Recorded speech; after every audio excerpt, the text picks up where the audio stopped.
এই কথাবিলাক পাগলামি নেকি? কিয় যদি আপোনাৰ ইণ্টেনশ্যনটোৱে আছে যে গোটেই সম্পত্তিবিলাক অসমৰ বিভিন্ন অনুষ্ঠান প্ৰতিষ্ঠান, আপোনাৰ ভাষাত ৰাইজ বুলি কৈছে, ঠিক আছে, আপোনাৰ ভাষাতেই কওঁ, ৰাইজৰ নামত আপুনি উইল কৰি থৈ যাব, বিভিন্ন অনুষ্ঠান প্ৰতিষ্ঠানৰ নামত উইল কৰি থৈ যাব। যদি কৰি থৈ যায়, এইটো আপোনাৰ ইণ্টেনশ্যনেই আছিল, তেতিয়াহ'লেনো কিয় আপোনাৰ পত্নীৰ নামত, আপোনাৰ ল'ৰাৰ নামত, আপোনাৰ সাংগু পাংগুৰ নামত যধে মধে বেআইনীভাৱে চুপে চাপে আৰু আপোনাৰ মুখ্যমন্ত্ৰীৰ পাৱাৰ অসৎ ব্যৱহাৰ কৰি আপুনি কিয় এই সম্পত্তিবিলাক ঘটিছিল? তেতিয়াহ'লে আপুনি কংগ্ৰেছৰ মন্ত্ৰী থাকোঁতেও ক্ষমতাশালী মন্ত্ৰী আছিল, সেই পাৱাৰ মিছ ইউজ কৰি, অপব্যৱহাৰ কৰি, আৰু এতিয়া মুখ্যমন্ত্ৰী থাকোঁতে মুখ্যমন্ত্ৰিত্বৰ পাৱাৰ অপব্যৱহাৰ কৰি, ক্ষমতা অপব্যৱহাৰ কৰি আপুনি এই সম্পত্তিবিলাক যদি সঁচাকৈ উইল কৰি যায়, কিয় এইবিলাক এনেকৈ আহৰণ কৰিবলৈ কি প্ৰয়োজন আছিলে, কিয় কৰিছিল? আমি সেইটোও তেওঁৰ পৰা জানিব বিচাৰিছোঁ। সেইকাৰণে আমাৰ গোটেই কথাবিলাক ধুঁৱলি কুঁৱলি হৈছে। কাৰণ আপুনি নিজেই কৈছে মই পগলা কুকুৰ, সেইকাৰণেতো আপোনাৰ কথাত কোনে বিশ্বাস কৰিব? আপুনি আগতেও বহুত এনেকুৱা কথা কৈছে, এইবিলাক ৰখা নাই। সেইকাৰণে আমি আপোনালোকৰ মাধ্যমেদি আমি মুখ্যমন্ত্ৰী মহোদয়ক আপুনি আপোনাৰ বদান্যতা আৰু আপোনাৰ সততাৰ পৰিচয় আপুনি দাঙি ধৰক, আৰু তাৰ কাৰণে আপুনি এতিয়া সময় থাকোঁতেই এই ভাগে ভাগে উইল বনাই সেই উইল ৰাজহুৱা কৰি আপুনি দি থৈ যাওক, অথবা এইটো যদি নকৰে আপুনি গোটেইবিলাক আপুনি চৰকাৰক দি যাওক। চৰকাৰক দিলেও ৰাইজক দিয়াই হ'ব। অসম চৰকাৰক যদি আপুনি দি থৈ যায়, তেতিয়াও ৰাইজেই পাব, ৰাইজৰে হ'ব। গতিকে যিকোনো এটা আপুনি কৰিব লাগে।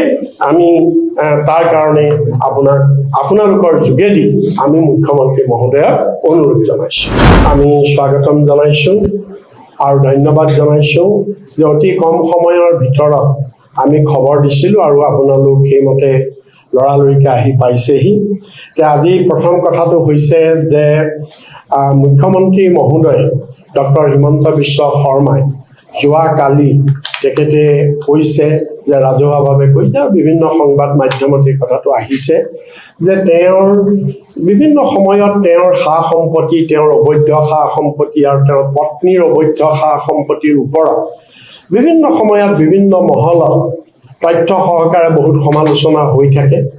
আৰু সেই সমালোচনাবিলাকৰ প্ৰত্যুত্তৰত যোৱাকালি তেখেতে কৈছে যে এইবিলাক কোনো সমালোচনা কৰিব নালাগে, মোৰ পত্নীৰ ৰিণিকী ভূঞাৰ নামত যিমান সা সম্পত্তি আছে সকলোবিলাক মই ৰাইজক দি থৈ যাম, ৰাইজে পাব, আমি উইল কৰি যাম। আৰু আনকি তেওঁ এনেকৈ কৈছে উইলখন চালেই হ'ল বুলি কৈছে, বান্দ্ৰা স্কুলৰ বেলিকা।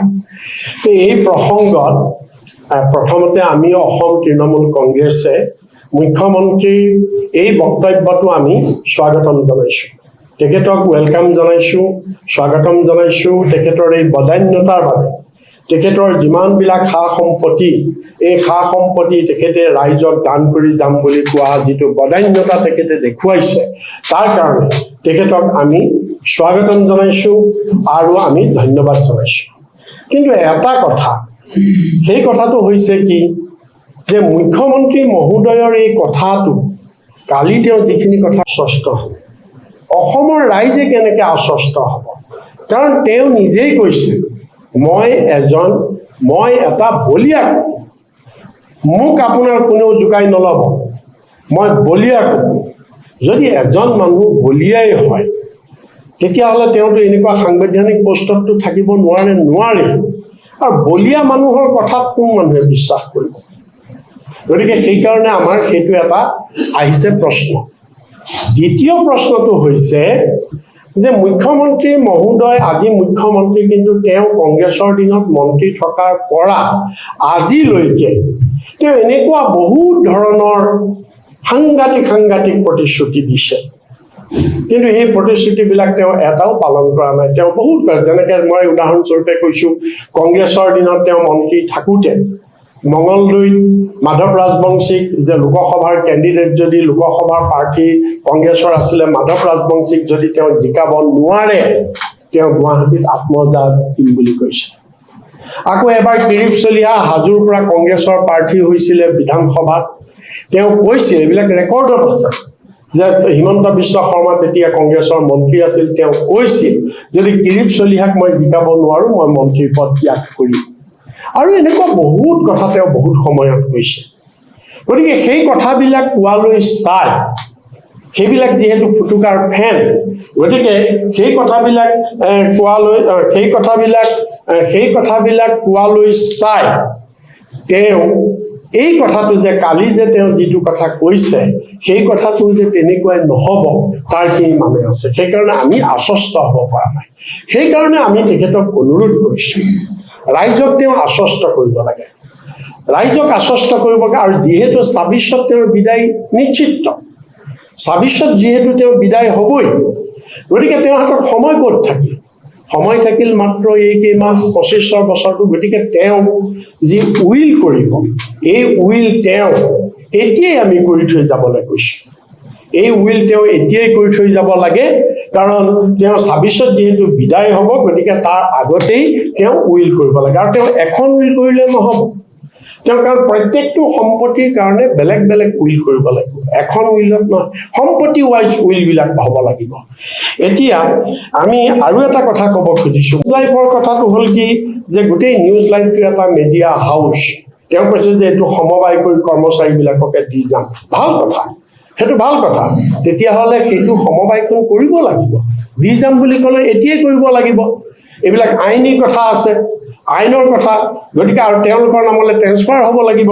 গতিকে এতিয়া নিউজ লাইভ গোটেইটো নিউজ লাইভ হিচাপে তেওঁ দিব নোৱাৰে, ভাগ ভাগ আছে, নিউজ লাইভ আছে, এনি লাইভ আছে, টাইম 8 আছে, তাৰপিছত ৰং আছে, ৰামধেনু আছে, নিয়মীয়া বাৰ্তা আছে, এইবিলাক বিভিন্ন আছে। এই গোটেইবিলাক তেওঁ সেই যে নিয়মীয়া বাৰ্তা তাত যিখিনি এমপ্লয়ী তেওঁলোকৰ সমবায় খুলি দিয়ক, টাইম 8ত যিখিনি এমপ্লয়ী তেওঁলোকক সমবায় খুলি দিয়ক। এই ধৰণে তেওঁ এই গোটেই অনুষ্ঠানবিলাক তেওঁৰ যিমান আছে সব তেওঁ কৈছে তেওঁ সমবায় মই কৰি দিম, সমবায় হিচাপে তেওঁলোকে ভোগ কৰিব। গতিকে এইটো খুলি দিয়ক, এতিয়াই কৰি দিয়ক, এতিয়াই কৰি দিয়ক, কাৰণ তেওঁ পিছত সময় নাপাব। আৰু তেওঁ আগতে কৈ দিয়া কথাবিলাকৰ কোনো ভেলু নাই, ৰাইজে আশ্বস্ত নহয়। গতিকে আৰু তেওঁতো সেইকাৰণে উইলখন এতিয়াই লাগে।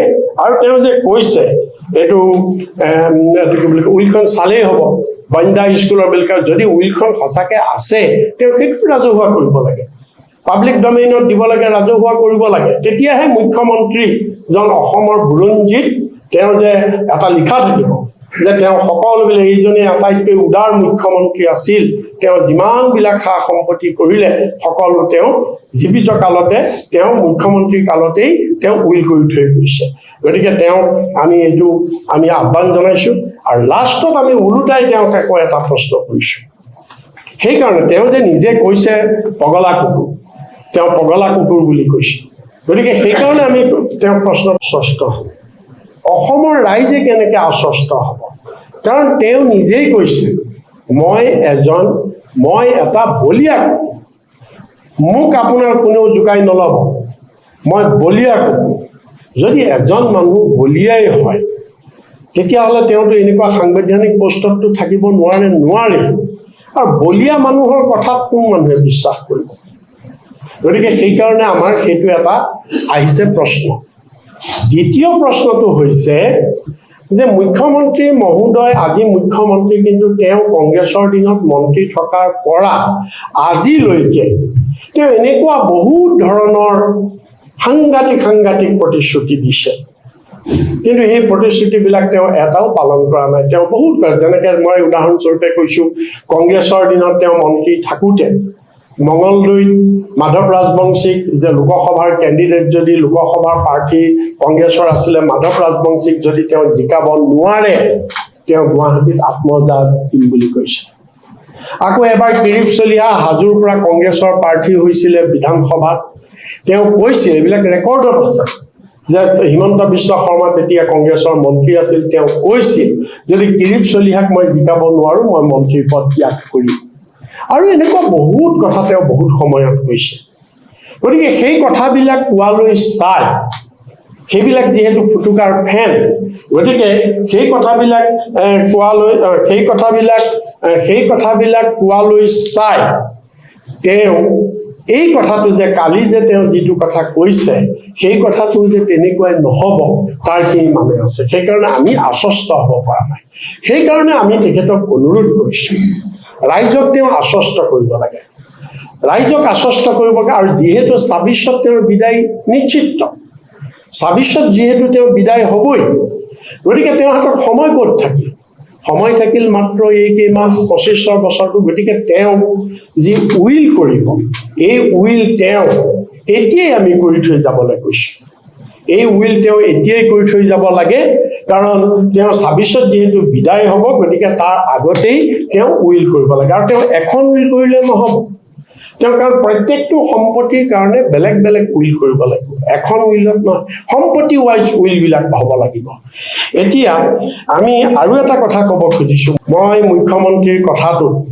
সংযোগ কৰি তেখেতক মাত্ৰ সুধিব খুজিছোঁ যে ২০২২ত যি গুৱাহাটী পৌৰ নিগমৰ নিৰ্বাচন হৈছে এই পৌৰ নিগমৰ নিৰ্বাচনত আপুনি তাত প্ৰথম প্ৰতিশ্ৰুতি আছিল যে গুৱাহাটীক কৃত্ৰিম বানপানী মুক্ত কৰি আৰু ২১ চনৰ আপোনাৰ নিৰ্বাচনী ইস্তাহাৰত আছিল যে অসমকতো বানপানী মুক্ত কৰিবই সেইটো সুকীয়া কথা গুৱাহাটীক আমি কৃত্ৰিম বানপানীৰ পৰা মুক্ত কৰিম তেতিয়া আপুনি দেখা নাছিলে নেকি USTM-খন তেতিয়া হোৱা নাছিলে নেকি তেতিয়া আপুনি ভবা নাছিলে নেকি যে USTM-ৰ পানীয়ে তেতিয়া আপুনি ক'ব লাগিছিলে যে USTM